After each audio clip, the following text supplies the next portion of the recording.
నమస్తే. Welcome to our channel. Senior film journalist Narayana Raju garu ఉన్నారు. వారితో మాట్లాడదాం. సార్ నమస్తే సార్. సార్ 'పుష్ప 2' రిలీజ్ అయింది. రికార్డ్స్ బద్దలు కొడుతుంది అనే న్యూస్ చాలా వైరల్ అవుతూ ఉంది. అవును. అది రికార్డ్స్ బద్దలు కొట్టింది ఆల్రెడీ అని. ఉమ్. అలాగే 'పుష్ప 2' వాళ్ళు అనుకున్నట్టుగా 2000 క్లబ్‌లోకి చేరే అవకాశం ఉంటుందా? అంటే మీరేమంటారు సార్? ఇప్పుడు 'పుష్ప 2' గురించి మనం దాన్ని ఇండియన్ సినిమాగానే మనం దాన్ని ట్రీట్ చేయాలి. అవును సార్. తెలుగులో తీసినప్పటికీ దానికి వచ్చిన క్రేజు, ఆ కాంబినేషను, దానికి జరిగిన మార్కెటు, ఈ వరల్డ్ వైజ్ చూసుకుంటే అది ఒక ఇండియన్ సినిమా ముద్రతోనే ప్రేక్షకుల ముందుకు వచ్చింది. అడుగడుగున అంటే 'పుష్ప 1' సూపర్ హిట్ కావడంతో 'పుష్ప 2'కు మొదటి నుంచి క్రేజ్ వచ్చింది. హ్మ్. ఈ సీక్వెల్ సినిమాలకు అనుకోకుండా క్రేజ్ వస్తుంది. మనం 'బాహుబలి' చూసాం, అవును సార్. 'బాహుబలి 2' చూసాం, హ్మ్. అలాగే 'కేజీఎఫ్ 2' చూసాం. ఈ విధంగా అంటే మొదటి సక్సెస్ కావడం వల్ల ఈ రెండో దానికి అంత ఊపు రావడానికి కారణమైంది.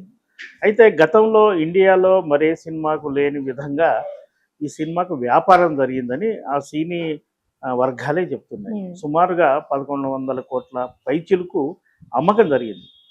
నిజానికి ఒక సినిమా మనకు 500 కోట్లు 1000 కోట్లు వసూలు చేసిందంటేనే మనం ఆశ్చర్యపోతున్నాం. అవును సార్. అలాంటిది ఈ సినిమా అమ్మకమే 1100 కోట్లకు అమ్మడం అనేది ఒక రికార్డ్ ఇది. హ్మ్. మరి ఆ ఆ టార్గెట్ ఈ సినిమా రీచ్ అవుతుందా లేదా అనేది మనం ఒకసారి పరిశీలిస్తే ఈ సినిమాకు మొదటి రోజు వచ్చిన రెవెన్యూ ఆశాజనకంగానే ఉంది. హ్మ్. ఎక్కువ థియేటర్స్ వేయడం, టికెట్ ధరలు ఎక్కువగా పెంచడం వల్ల రెవెన్యూ బాగా వచ్చింది. సినిమాకు ఈ వచ్చిన టాక్ అంటే మీడియా మిత్రులు ఇచ్చిన రేటింగే కాకుండా కామన్ మ్యాన్లో కానీ సోషల్ మీడియాలో కానీ సర్క్యులేషన్లో ఉన్న ప్రకారం అయితే ఈ సినిమాకు పాజిటివ్ టాకే ఉంది.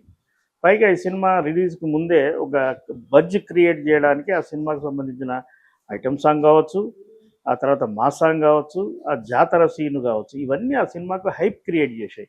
దాంతో మొదటి రోజు వచ్చిన రెవెన్యూ చూసుకుంటే ఇది ఒక మంచి ఫిగర్నే రీచ్ అవుతుంది. అది 1500 కోట్ల 2000 కోట్ల అనేది ఇప్పుడే మనం అంచనా వేయలేం, కొంత టైం పడుతుంది. ఇప్పటికైతే ఆ సినిమాకు వస్తున్న రెవెన్యూ అంతటా టోటల్ మన ఇండియాలోనే కాకుండా వరల్డ్ వైడ్గా వస్తున్న అమెరికా లాంటి ఓవర్సీస్లో వస్తున్న ఫిగర్స్ కూడా చూసుకుంటే ఇది ఒక మంచి ఫిగర్కే రీచ్ అయ్యే అవకాశాలు మాత్రం స్పష్టంగా కనిపిస్తుంది. సార్ అయితే 'పుష్ప 2' నిజంగానే సక్సెస్ అయింది. బట్ ఈ సక్సెస్‌ని అల్లు అర్జున్ గారు ఎంజాయ్ చేసే మూడ్‌లో లేరు. ఎందుకంటే మొన్న జరిగిన 'సంధ్య' థియేటర్‌లో మహిళ మృతి, వాళ్ళ బాబు ఇప్పుడు ఐసీయూలో ఇంకా క్రిటికల్ కండిషన్‌లోనే ఉన్నారు అనే న్యూస్ వస్తుంది. సో దాని గురించి ఆయన ఎవరు విషెస్ చేసినా సరే, ఒకవేళ విషెస్ పంపినా ఆయన యాక్సెప్ట్ చేసేటట్టు లేరు. అంటే ఒక డిప్రెషన్ స్టేజ్‌లో ఉన్నారు. అయ్యో! ఇలా జరిగిందనే బాధలో ఉన్నారు. అలాగే ఆ బాబుకి సంబంధించిన వైద్యానికి సంబంధించిన ఖర్చంతా ఆయనే ఇస్తానని, తర్వాత వాళ్ళ ఫ్యామిలీని పరామర్శిస్తానని కూడా చెప్పారు అనే న్యూస్ వస్తుంది సార్. దీని గురించి మీరేమంటారు? ఇప్పుడు సినిమా ఓపెనింగ్ రోజు ఏ హీరోకైనా ఇలాంటి ట్రాజెడీ సంఘటన ఎదురు కావడం కొంత బాధాకరం. ముఖ్యంగా ప్రాణం పోవడం అనేది ఎవరైనా చాలా బాధపడే విషయం. ఈ సంధ్యా థియేటర్లో జరిగిన సంఘటన ఇది. హీరో ఆ థియేటర్కి వస్తున్నాడన్న సమాచారంతో అభిమానులు పోటెత్తారు. హీరో ఆ థియేటర్కి వస్తున్న విషయం పొద్దున్నుంచి సోషల్ మీడియాలో వైరల్ అవుతున్న వార్తనే అది ఆ హీరో వస్తున్న విషయం మాకు తెలియదని పోలీసు డిపార్ట్మెంట్ చెప్పడం సరికాదు. హీరో వస్తున్న విషయం కామన్ మ్యాన్కి కూడా తెలిసిన విషయమే. అయితే అంత క్రౌడ్ ఉన్న సందర్భంలో ఒక ఫ్యామిలీ లేడీ 2 పిల్లలతోని అంత ధైర్యంగా రావడం కూడా మనం హర్షించలేము. ఆ క్రౌడ్ చూసైనా ఆమె కొంత జాగ్రత్త పడనుండే. ఆ కొడుకు అల్లు అర్జున్ను ఫేస్ టు ఫేస్ చూపించాలన్న తపనను మనం అర్థం చేసుకోవచ్చు. అనూహ్యంగా జరిగిన ఈ సంఘటన వల్ల తొక్కిసలాట వల్ల ఆమె భౌతికంగా దూరం అయిపోయి తీవ్ర నష్టం జరిగింది. ఎవరు ఏం చెప్పినా ఈ నష్టాన్ని ఎవరు పూడ్చలేనిది. వాళ్ళ అబ్బాయికి క్రిటికల్ కండిషన్లో ఉన్నాడు, బాడీ కూడా ట్రీట్మెంట్కు సహకరించట్లేదని అంటున్నారు. ఏదేమైనా ఆ అబ్బాయి మళ్ళీ కోలుకోవాలని మనం ఆశించడం తప్ప మనం ఏమి చేయలేము. ఇక భౌతికంగా ఆమె నష్టం జరగడం అనేది ఒక అల్లు అర్జున్కు ఆ సినిమా యూనిట్కే కాదు, కామన్ మ్యాన్కి కూడా అయ్యో సరదాగా సినిమాకి వెళ్ళి ఇంత విషాదం జరిగింది అని ఏమిటి మనం బాధపడడం సహజమే. అయితే ఇలాంటి సంఘటనలు ఇదేం కొత్త కాదు, గతంలో చాలా సందర్భాల్లో జరిగాయి. మీరు 10 ఏళ్ళు 15 ఏళ్ళు వెనక్కి వెళ్తే చిరంజీవి గారి సినిమా రిలీజ్ అయినప్పుడు స్టేట్ మొత్తం అప్పుడు ఉమ్మడి ఆంధ్రప్రదేశ్లో ఉన్నప్పుడు చాలా చోట్ల ఓపెనింగ్ డే నాడు ఇట్లాంటి ప్రాణ నష్టం జరిగిన సందర్భాలు చాలా ఉన్నాయి. ఉమ్, దాన్ని ఏదో చిరంజీవి గారు తన స్పందించి ఆదుకునే సందర్భం కూడా ఉంది. అలాగే హైదరాబాద్లోనే ఒక ఎన్టీ రామారావు జూనియర్ ఎన్టీఆర్ సంబంధించి ఒక ఈవెంట్ నానక్రాంగూడ స్టూడియోలో నిర్వహించినప్పుడు క్రౌడ్ ఎక్కువైపోయి అక్కడ కూడా 2-3 ప్రాణ నష్టం కూడా జరిగింది. ఉమ్, రీసెంట్గా దేవర అనే సినిమా ఈవెంట్ను హైదరాబాద్లో నోవాటెల్లో నిర్వహించే సందర్భంలో అభిమానులు పోటెత్తారు.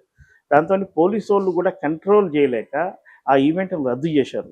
ఉమ్, ఆ ఈవెంట్ కనుక కొనసాగి ఉంటే ఇలాంటి దుర్ఘటనే ఎదురయ్యేది. ఉమ్, అయితే ఇలాంటి సంఘటనలు జనం క్రౌడ్ ఎక్కువ ఉన్నప్పుడు మనం ఇక్కడే కాదు, దేవాలయాల చోట కానీ, సభల్లో కానీ, పుష్కరాల్లో కానీ ఇలాంటి దుర్ఘటనలు జరుగుతూనే ఉంటాయి.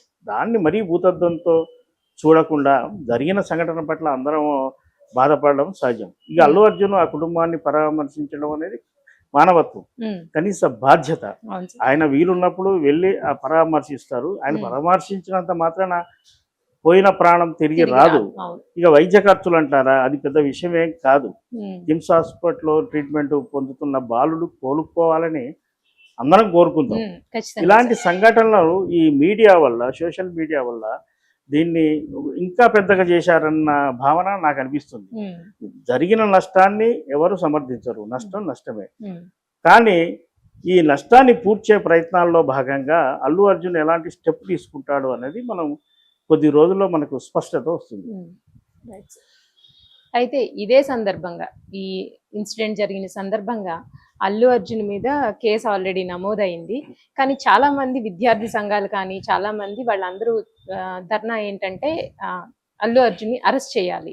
ఎందుకని ఊరుకున్నారు? నిజంగా ఇదే ఇన్సిడెంట్ వేరే వాళ్ళ జరిగితే ఊరుకోరు కదా. సో అల్లు అర్జున్ గురించా మీరు ఊరుకున్నారు అనేది కొంచెం విద్యార్థి సంఘాలు ఇలాంటి వాళ్ళందరూ అడుగుతున్న ప్రశ్న సార్. సో దీనికి మీరు నిజంగానే అల్లు అర్జున్ అరెస్ట్ అయ్యే అవకాశం ఉంటుందా అంటే మీరు ఏం చెప్తారు? సినిమా వాళ్ళను విమర్శించడం, ఉమ్, ఒక కామెంట్ చేయడం అనేది ఒక కొన్ని వర్గాలకు ఫ్యాషన్ అయిపోయింది. ఉమ్, నిజానికి ఆ సంఘటనకు అల్లు అర్జున్ నేరుగా బాధ్యత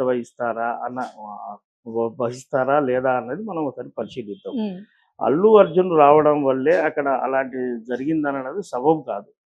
అభిమానులు చాలా మంది, మీరు ఆ వీడియోలు గమనించండి, అందరూ 25 ఏళ్ళు 30 ఏళ్ళ లోపు కుర్రాళ్ళే అక్కడికి వచ్చారు. అంటే ఈమెకు డెత్ జరిగిన విషయం వాస్తవమైనప్పటికీ మిగతా 5,000 మందిలో ఎవరికి ఏ నష్టం జరగలేదు. అల్లు అర్జున్ చూడడానికి జనం పోటెత్తడం అన్నది సహజం. పోటెత్తిన సందర్భంలో కొంత తొక్కిసలాట జరిగే సందర్భాలు కూడా అనేకం ఉంటాయి.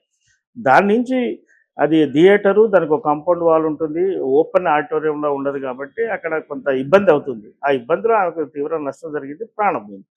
దీని మీద థియేటర్ యాజమాన్యం మీద కానీ అల్లు అర్జున్ మీద కానీ ఇప్పటికే కేసు నమోదైంది. అల్లు అర్జున్ నేరుగా బాధ్యుడు కాదు.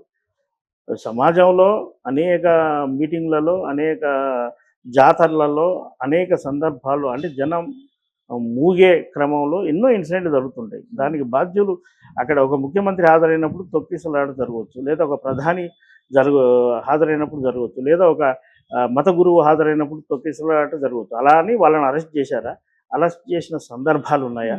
ఇక్కడ జరిగిన దానికి అల్లు అర్జున్ తీవ్రంగా బాధపడ్డాడు. ఆ సినిమా నిర్మాతలు కూడా తీవ్ర ఆందోళన వ్యక్తం చేసి తమ సానుభూతిని కూడా వ్యక్తం చేశారు. దీనికి అల్లు అర్జున్కి నేరుగా ముడిపెట్టి ఆయనను బాధ్యుడు చేయాలనడం సరికాదు. కేవలం అరెస్ట్ చేస్తే ఆమె ప్రాణం తిరిగి వస్తుందా? అలా వాళ్ళు భావిస్తే ఖచ్చితంగా అల్లు అర్జున్ అరెస్ట్ చేయమనండి, తప్పేమీ లేదు.